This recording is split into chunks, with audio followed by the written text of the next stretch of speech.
La visite à Philadelphie.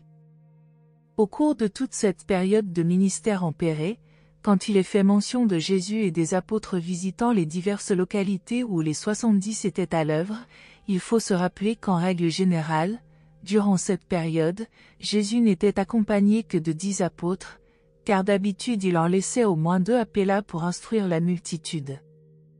Pendant que Jésus se préparait à aller à Philadelphie, Simon-Pierre et son frère André retournèrent au camp de Péla pour enseigner les foules qui y étaient assemblées. Quand le maître quittait le camp de Péla pour ses visites en Pérée, il n'était pas rare que 300 à 500 de ceux qui résidaient au camp le suivent. Lorsqu'il arriva à Philadelphie, il était accompagné de plus de 600 personnes. Il n'y avait pas eu de miracle au cours de la récente tournée de prédication à travers la Décapole. À part la purification des 10 lépreux, il n'y en avait pas eu non plus, jusqu'ici, dans cette mission en Pérée. Ce fut une période où l'évangile fut proclamé avec puissance, sans miracle, et la plupart du temps, hors de la présence personnelle de Jésus ou même de ses apôtres. Jésus et les 10 apôtres arrivèrent à Philadelphie le mercredi 22 février et passèrent le jeudi et le vendredi à se reposer de leurs récents voyages et travaux. Dans la soirée du vendredi, Jacques parla dans la synagogue, et un conseil général fut convoqué pour le lendemain soir. Le groupe se réjouit beaucoup des progrès de l'Évangile à Philadelphie et dans les villages environnants. Les messagers de David apportèrent aussi des nouvelles de l'expansion du royaume dans toute la Palestine, ainsi que de bonnes nouvelles d'Alexandrie et de Damas. 1. Le déjeuner avec les pharisiens. Il y avait, à Philadelphie, un pharisien très riche et influent qui avait accepté les enseignements d'Abner et qui invita Jésus à déjeuner dans sa maison le matin du sabbat. On savait que Jésus était attendu à Philadelphie, de sorte qu'un grand nombre de visiteurs, dont beaucoup de pharisiens, étaient venus de Jérusalem et d'ailleurs. En conséquence, une quarantaine de ses dirigeants et quelques légistes furent invités à ce déjeuner, qui avait été arrangé en l'honneur du maître.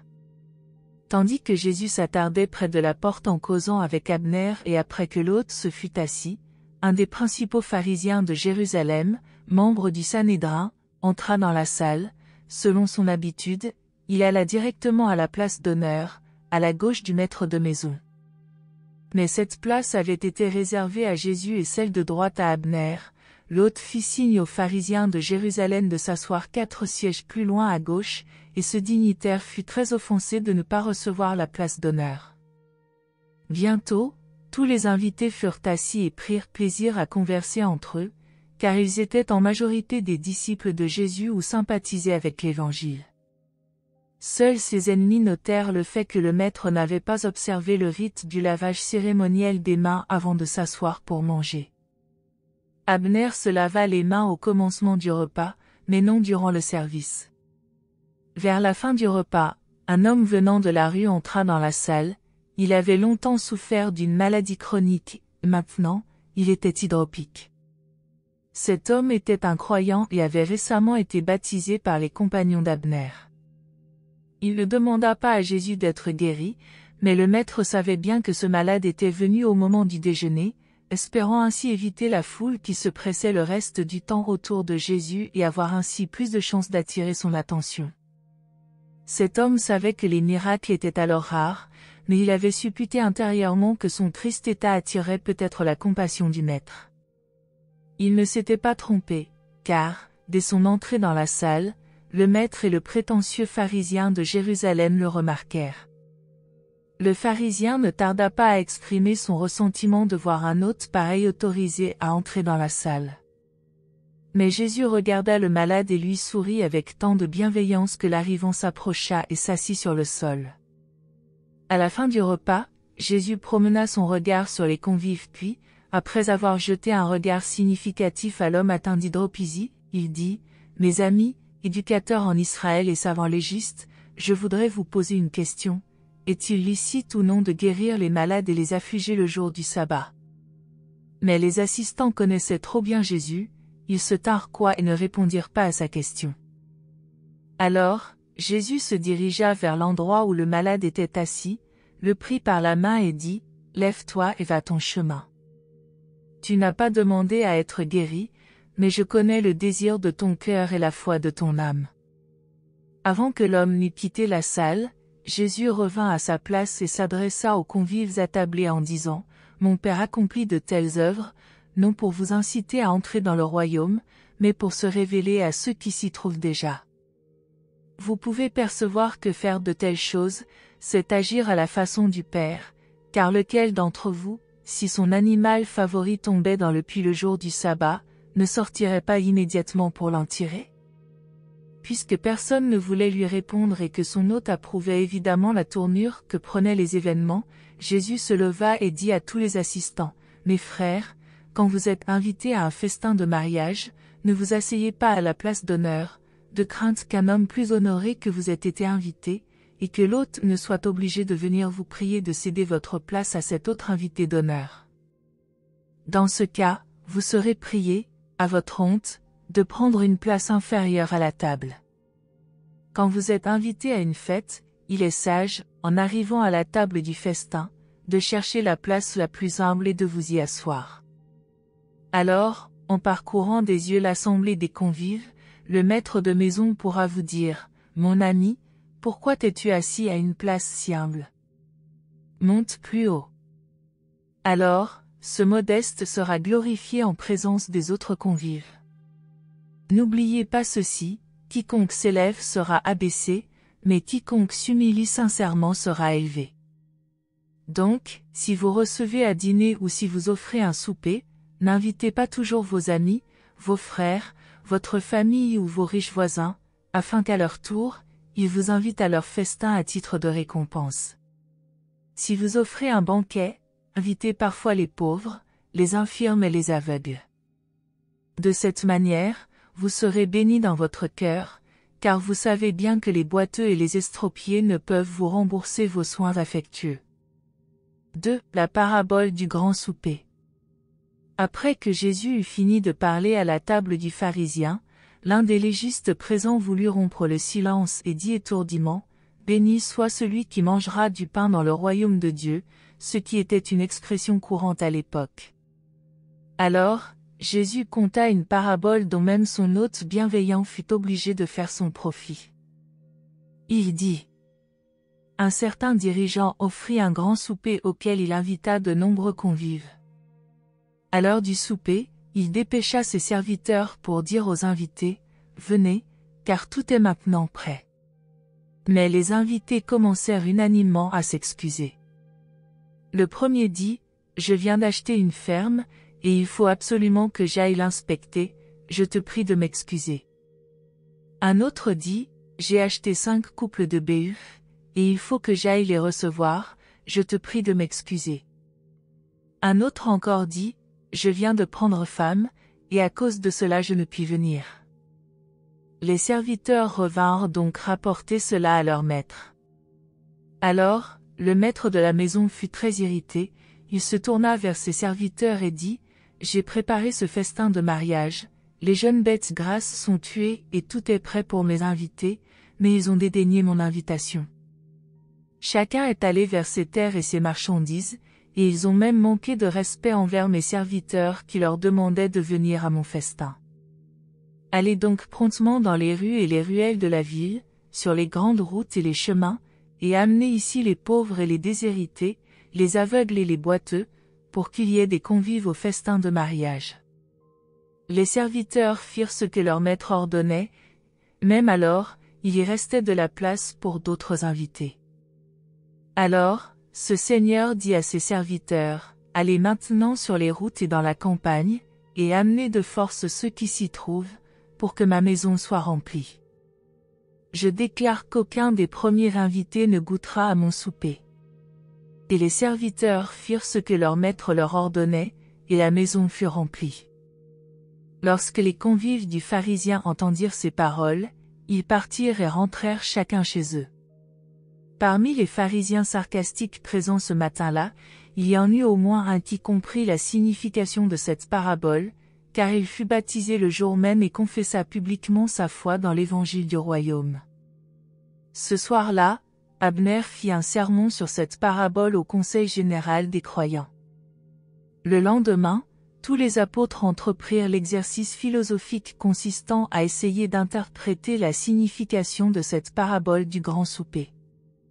Jésus écouta avec intérêt leurs diverses interprétations, mais refusa fermement de les aider à comprendre la parabole.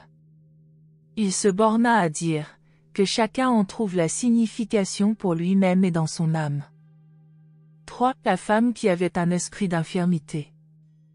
Abner s'était arrangé pour que le maître enseignât dans la synagogue ce jour de sabbat. C'était la première fois que Jésus apparaissait dans une synagogue depuis qu'elles avaient toutes été fermées à son enseignement par ordre du Sanhédrin. À la fin du service, Jésus abaissa le regard sur une femme assez âgée, fort abattue et dont le corps était plié en deux. Cette femme était, depuis longtemps, tyrannisée par la peur, et sa vie avait perdu toute joie.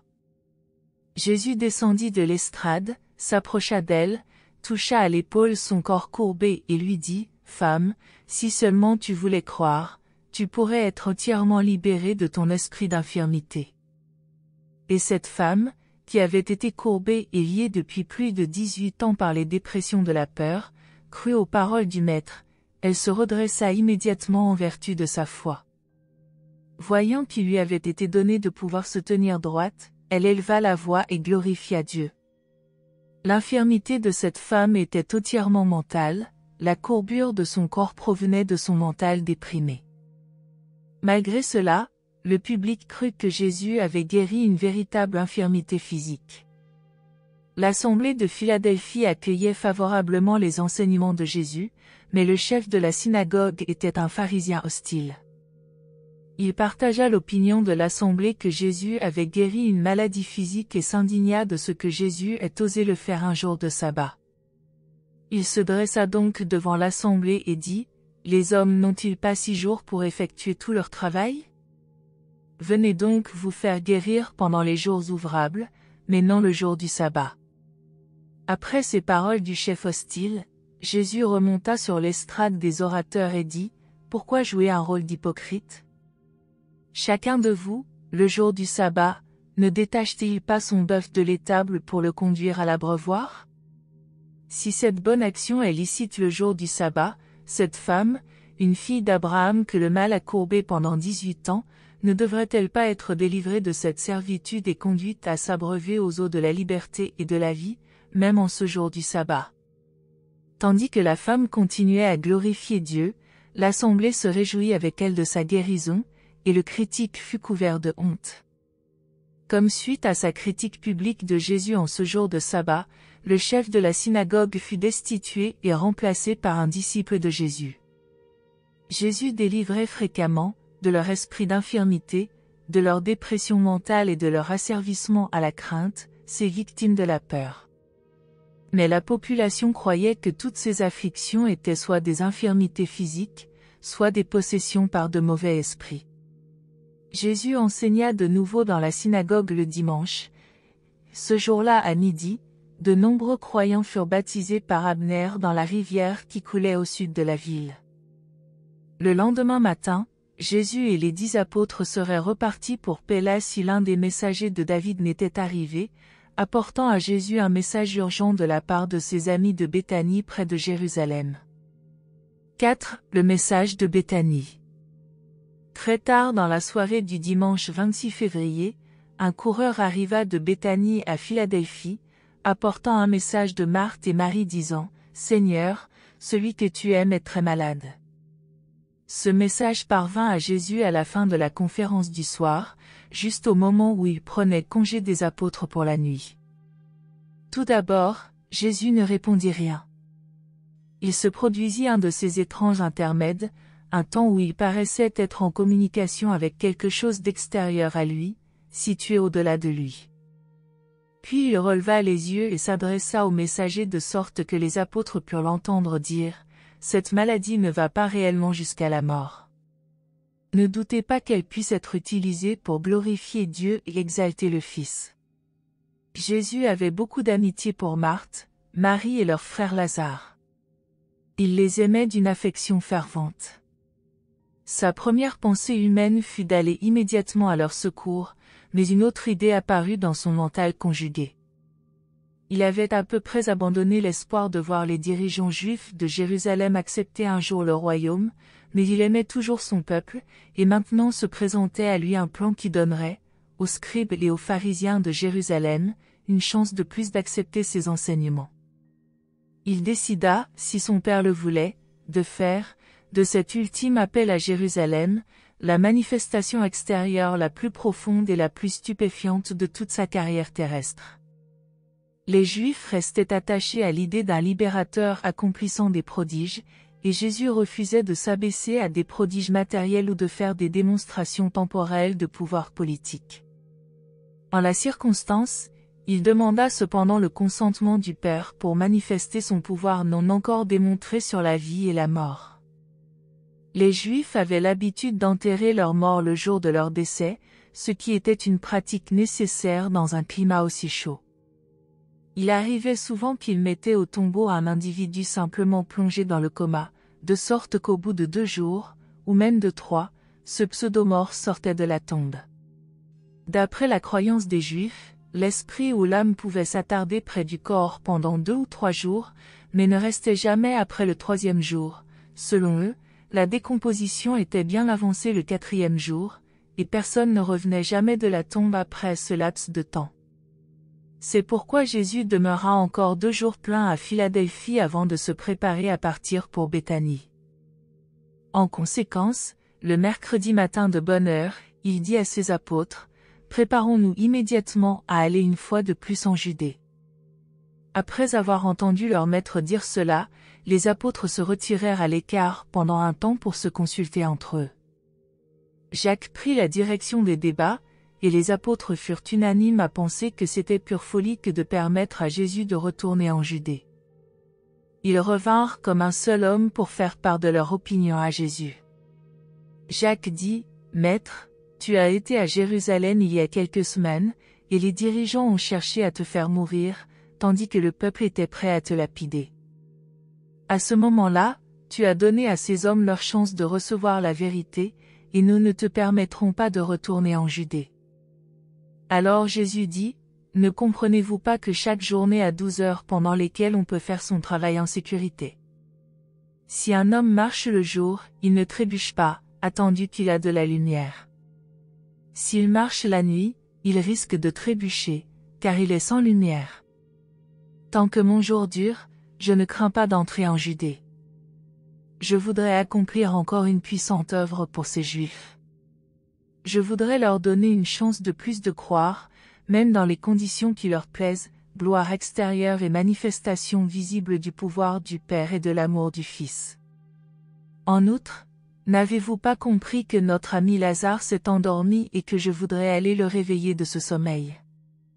Alors, l'un des apôtres dit, « Maître, si Lazare s'est endormi, il est d'autant plus sûr de se rétablir. » À cette époque, les Juifs avaient l'habitude de parler de la mort comme d'une forme de sommeil, mais les apôtres n'avaient pas compris que Jésus voulait dire que Lazare avait quitté ce monde. Le Maître s'expliqua donc clairement, « Lazare est mort. Dans votre intérêt, et même si cela ne doit pas sauver les autres, je suis heureux de ne pas m'être trouvé là, afin que vous ayez maintenant une nouvelle raison de croire en moi. Vous allez être témoin d'un événement qui devrait vous fortifier tous en préparation du jour où je prendrai congé de vous pour retourner vers le Père. » Devant l'impossibilité de persuader Jésus de s'abstenir d'aller en Judée, et l'hésitation de certains apôtres à l'Y accompagner, Thomas s'adressa à ses compagnons et dit, « Nous avons exprimé nos craintes au Maître, mais il est décidé à aller à Béthanie. J'estime qu'il court à sa perte, on va sûrement le tuer. Mais, si c'est le choix du Maître, conduisons-nous comme des braves, allons-y pour mourir avec lui. » Comme toujours, dans les affaires nécessitant un courage délibéré et soutenu, Thomas fut le point d'appui du groupe des 12 apôtres. 5. Sur le chemin de Béthanie. Une compagnie de près de 50 amis et ennemis suivit Jésus sur la route de Judée. Le mercredi, à l'heure du repas de midi, il fit, à ses apôtres et à ce groupe d'accompagnateurs, un exposé sur les conditions du salut. À la fin de cette leçon, il raconta la parabole du pharisien et du publicain, un collecteur de taxes. Jésus dit, « Vous voyez ainsi que le Père donne le salut aux enfants des hommes, et que ce salut est un don gratuit à tous ceux qui ont la foi d'accepter la filiation dans la famille divine. L'homme ne peut rien faire pour gagner ce salut. Les œuvres du pharisaïsme ne peuvent acheter la faveur de Dieu, et de longues prières en public ne compenseront pas le manque de foi vivante dans le cœur. Vous pouvez tromper les hommes par vos prestations extérieures, mais Dieu scrute votre âme. Ce que je vous dis est bien illustré par l'exemple de deux hommes, un pharisien et un publicain, qui allèrent au temple pour prier. Le pharisien se tint debout et pria en lui-même, « Ô Dieu, je te rends grâce de ne pas ressembler au reste des hommes, qui sont exacteurs, ignorants, injustes et adultères, ni même à ce publicain. Je jeûne 2 fois par semaine et je donne la dîme de tout ce que j'acquiers. » Par contre, le publicain se tenait à l'écart et n'osait même pas lever les yeux au ciel, il se frappait la poitrine en disant, « Ô Dieu, sois miséricordieux pour un pécheur comme moi. » Je vous dis que c'est le publicain qui rentra chez lui avec l'approbation de Dieu, plutôt que le pharisien, car quiconque s'élève sera humilié et quiconque s'humilie sera élevé. Ce soir-là, à Jéricho, les pharisiens hostiles cherchèrent à prendre Jésus au piège en l'incitant à discuter du mariage et du divorce, comme leurs semblables l'avaient jadis fait en Galilée, mais le maître évita adroitement de se laisser entraîner dans une opposition à leur loi concernant le divorce. De même que le publicain et le pharisien illustraient la bonne et la mauvaise religion, leur pratique du divorce établissait un contraste entre les meilleures lois matrimoniales du code juif et le honteux relâchement avec lequel les pharisiens interprétaient les règles du divorce formulées par Moïse. Le pharisien se jugeait lui-même d'après le critère le plus bas, le publicain se mettait au diapason de l'idéal le plus élevé. Pour le pharisien, la dévotion était un moyen d'aboutir à l'inactivité justifiée et à l'assurance d'une fausse sécurité spirituelle. Pour le publicain, la dévotion était un moyen de vivifier son âme pour qu'elle comprenne la nécessité de se repentir, de se confesser et d'accepter par la foi un pardon miséricordieux. Le pharisien cherchait la justice, et le publicain, la miséricorde. La loi de l'univers est « Demandez, et vous recevrez », cherchez, et vous trouverez. Bien que Jésus eût refusé de se laisser entraîner dans une controverse avec les pharisiens au sujet du divorce, il proclama un enseignement positif des idéaux supérieurs concernant le mariage. Il exalta le mariage comme la relation humaine la plus idéale et la plus élevée. De même, il marqua sa forte désapprobation pour la pratique relâchée et injuste du divorce chez les Juifs de Jérusalem, qui, à cette époque, permettait à un homme de divorcer pour les raisons les plus futiles. Il suffisait que l'intéressé accuse sa femme d'être une mauvaise cuisinière ou de mal tenir la maison, ou simplement qu'il se soit amouraché d'une femme plus jolie. Les pharisiens étaient même allés jusqu'au point d'enseigner que ce genre de divorce facile était un privilège spécial accordé au peuple juif, et particulièrement aux pharisiens. Ainsi, tandis que Jésus refusait de faire des déclarations sur le mariage et le divorce, il condamna sévèrement ces honteuses caricatures des relations maritales et fit ressortir leur injustice vis-à-vis des femmes et des enfants. Jamais il ne sanctionna aucune pratique de divorce donnant à l'homme un avantage sur la femme, le maître n'approuva que les enseignements accordant aux femmes l'égalité avec les hommes. Bien que Jésus n'eût pas offert de nouvelles règles concernant le mariage et le divorce, il incita les Juifs à se conformer à leurs propres lois et à leurs enseignements les plus élevés. Il s'appuya constamment sur les Écritures dans son effort pour améliorer leurs pratiques selon cette tendance sociale. Tout en soutenant ainsi les concepts idéaux et supérieurs du mariage, Jésus évita habilement le conflit avec ses questionneurs concernant les pratiques sociales telles que représentées soit dans leurs lois écrites, soit par leurs privilèges de divorce auxquels il tenait beaucoup. Il fut très difficile aux apôtres de comprendre le peu d'empressement du Maître à faire des déclarations positives au sujet des problèmes scientifiques, sociaux, économiques et politiques. Il ne réalisait pas tout à fait que sa mission terrestre concernait exclusivement la révélation de vérités spirituelles et religieuses. Tard dans la soirée, après que Jésus eut parlé du mariage et du divorce, ses apôtres lui posèrent, en privé, de nombreuses questions additionnelles. Ces réponses à leurs enquêtes délivrèrent leur mental de beaucoup de fausses conceptions. À la fin de cette conférence, Jésus dit, « Le mariage est honorable et doit être désiré par tous les hommes. » Le fait que le Fils de l'homme poursuit, seul, sa mission terrestre ne porte aucune atteinte au caractère désirable du mariage. C'est la volonté du Père que j'agisse ainsi, mais le même Père a ordonné la création des mâles et des femelles. Dieu veut que les hommes et les femmes trouvent leur service le plus élevé et la joie correspondante en établissant des foyers pour accueillir et élever des enfants, pour la création desquels ses parents deviennent co-associés au Créateur du ciel et de la terre. C'est pourquoi l'homme quittera son père et sa mère pour s'attacher à sa femme, et les deux ne feront qu'un. De cette manière, Jésus soulagea le mental des apôtres d'un grand nombre de soucis concernant le mariage et clarifia de nombreux malentendus concernant le divorce. En même temps, il contribua largement à exalter leurs idéaux d'union sociale, et à accroître leur respect pour les femmes, les enfants et le foyer. Si, la bénédiction des petits-enfants. Le message vespéral de Jésus sur le mariage et sur le caractère sacré des enfants se répandit dans tout Jéricho, de sorte que, le lendemain matin, longtemps avant que Jésus et les apôtres ne soient prêts à partir, et même avant l'heure du déjeuner, un grand nombre de mères se rassemblèrent près du logement de Jésus, apportant leurs enfants dans leurs bras ou les conduisant par la main, et désirant qu'ils bénissent les petits. Lorsque les apôtres sortirent et virent ce rassemblement de mères avec leurs enfants, ils tentèrent de les renvoyer, mais ces femmes refusèrent de partir avant que le Maître ait imposé les mains sur leurs enfants et les ait bénis. Quand les apôtres réprimandèrent bruyamment ces mères, Jésus, entendant le tumulte, sortit et leur fit des reproches indignés en disant, « Laissez venir à moi les petits-enfants, ne le leur interdisez pas, car le royaume des cieux est composé de leurs pareils. En vérité, je vous le dis, quiconque ne reçoit pas le royaume de Dieu comme un petit enfant ne pourra y entrer pour y atteindre la pleine stature de son humanité spirituelle. » Après avoir ainsi parlé à ses apôtres, Jésus accueillit tous les enfants et leur imposa les mains en adressant des paroles d'encouragement et d'espoir à leur mère.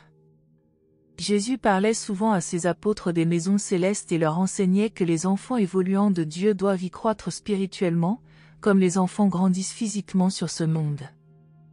Les choses sacrées paraissent souvent banales, ainsi, en ce jour, ces enfants et leurs mères ne se rendaient pas compte que les intelligences de Nébadon observaient les enfants de Jéricho jouant avec le Créateur d'un univers. Le statut des femmes en Palestine fut grandement amélioré par l'enseignement de Jésus. Il en aurait été de même dans le monde entier si ses disciples ne s'étaient pas tellement écartés de ce que le Maître avait pris tant de peine à leur enseigner. Ce fut également à Jéricho, au cours d'une discussion sur la formation religieuse précoce des enfants à des habitudes d'adoration divine, que Jésus inculqua à ses apôtres la grande valeur de la beauté en tant qu'influence incitant à l'adoration, spécialement chez les enfants. Par ses préceptes et son exemple, le Maître enseigna la valeur de l'adoration du Créateur au milieu des paysages naturels de la création. Il préférait communier avec le Père céleste parmi les arbres et les humbles créatures du monde naturel. Il prenait plaisir à contempler le Père à travers le spectacle inspirant des royaumes étoilés des fils créateurs. Quand il n'est pas possible d'adorer Dieu dans les tabernacles de la nature, les hommes devraient faire de leur mieux pour se ménager des maisons de beauté, des sanctuaires d'une simplicité attrayante et artistement embellis, de manière à éveiller les sentiments humains les plus élevés associés à l'approche intellectuelle de la communion spirituelle avec Dieu. La vérité, la beauté et la sainteté apportent une aide puissante et efficace à la véritable adoration. La communion d'esprit n'est pas encouragée simplement par une ornementation massive et les excès de décoration d'un art humain compliqué et fastueux. La beauté est la plus religieuse quand elle est la plus simple et la plus proche de la nature.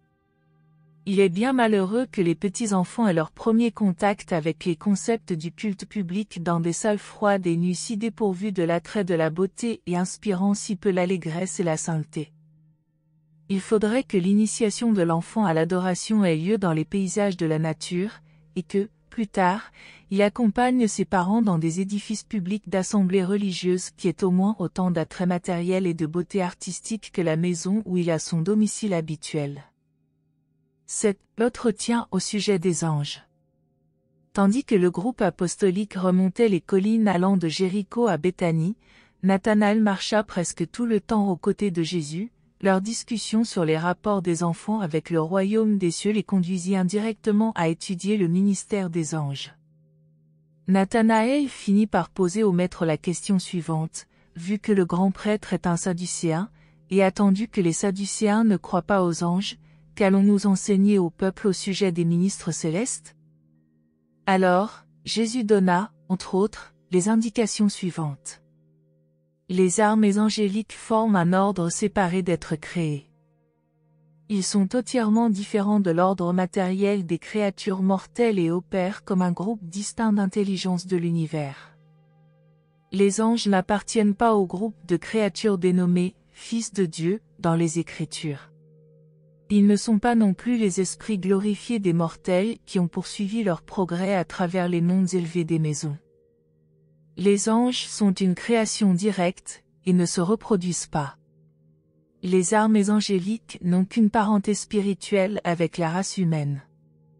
Tandis que l'homme progresse sur son chemin vers le Père du paradis, il passe, à un moment donné, par un stade analogue à l'état des anges, mais l'homme mortel ne devient jamais un ange. Contrairement aux hommes, les anges ne meurent jamais. Ils sont immortels, à moins de se trouver impliqués dans le péché, comme certains le furent par les tromperies de Lucifer. Les anges sont les serviteurs spirituels du ciel et ne sont ni infiniment sages ni tout-puissants, mais tous les anges loyaux sont vraiment purs et saints. Ne te rappelles-tu pas m'avoir déjà entendu vous dire que, si vos yeux spirituels étaient oints, vous verriez les cieux ouverts et vous apercevriez les anges de Dieu montant et descendant? C'est par le ministère des anges qu'un monde peut être maintenu en contact avec les autres, car ne vous ai-je pas maintes fois dit que j'ai d'autres brebis n'appartenant pas à ce bercail? Ces anges ne sont pas les espions du monde de l'esprit qui vous surveillent et vont ensuite raconter au Père les pensées de votre cœur, et lui faire un rapport sur les œuvres de la chair. Le Père n'a pas besoin de ce genre de service, puisque son propre esprit vit en vous. Mais ces esprits angéliques servent à tenir une partie de la création céleste au courant des actes accomplis dans d'autres parties lointaines de l'univers. Un grand nombre d'anges sont affectés au service des races humaines, tout en travaillant dans le gouvernement du Père et les univers défilent. Quand je vous ai appris que beaucoup de ces séraphins étaient des esprits tutélaires, je ne parlais ni au figuré ni poétiquement. Tout ceci est vrai, indépendamment de votre difficulté à comprendre ces questions. Beaucoup de ces anges travaillent à sauver des hommes. Ne vous ai-je pas parlé de la joie séraphique lorsqu'une âme décide d'abandonner le péché et de commencer la recherche de Dieu? Je vous ai même parlé de la joie en présence des anges du ciel à propos d'un seul pécheur qui se repent. Cela dénotait l'existence d'autres catégories supérieures d'êtres célestes qui s'occupent aussi du bien-être spirituel et du progrès divin de l'homme mortel. Ces anges s'occupent également beaucoup des moyens par lesquels l'esprit des hommes est libéré des tabernacles de la chair et leur âme escortée au monde céleste des maisons. Les anges sont les fidèles guides célestes de l'âme des hommes durant la période inexplorée et imprécise qui intervient entre la mort physique et la vie nouvelle dans les demeures de l'esprit. Jésus se serait entretenu plus longuement avec Nathanaël du ministère des anges s'il n'avait été interrompu par l'approche de Marthe. Elle avait été informée, de l'arrivée du Maître à Béthanie, par des amis qui l'avaient vu monter les collines à l'est, et maintenant elle se hâtait pour l'accueillir. Merci de nous avoir rejoints aujourd'hui, et je vous retrouve bientôt pour une nouvelle exploration passionnante.